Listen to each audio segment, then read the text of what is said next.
In test item number 2, we have two cables that are somehow supporting associated with this 200-pound weight here at point C, and we're asked to find the cable forces.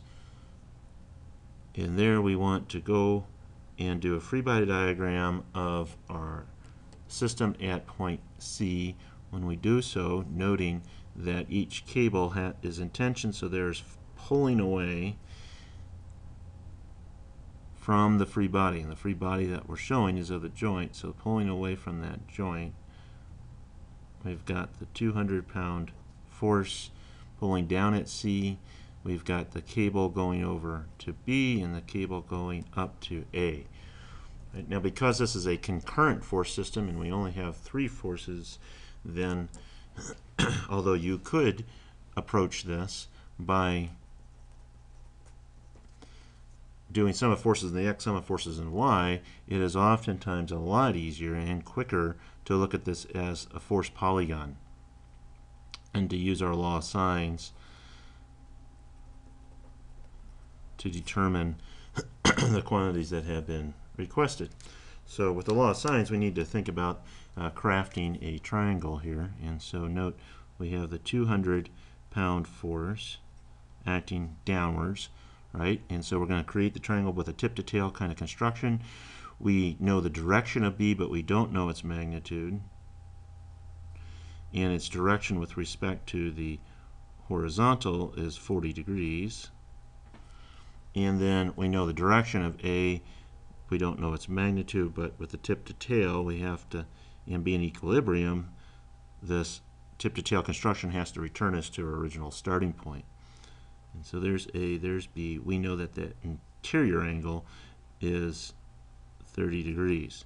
And since we know that if we construct two parallel lines, intersect those two parallel lines, that these interior complementary angles are the same, then that tells us that this interior angle left over, 90 minus 40 minus 30, gives us 20 degrees, and then net total of 180 interior angles. We've 180 for the interior angles leaves then that final interior angle has to be 130. And with that, now we can use law of sines to note that 200 over its opposite angle of sine of 20 has to be equal to A over its opposite angle of 100, sine of 130 degrees. And then finally that B over the sine of its opposite angle has the same proportionality.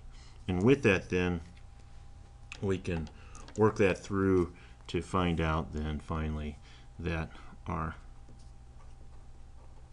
cable forces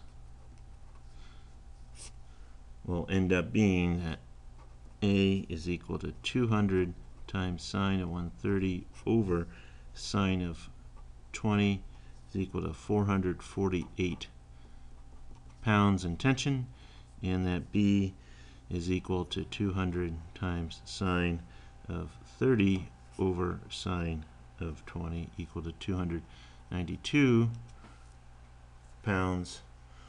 And because these are cable forces, they are in tension. That was consistent in our free body diagram.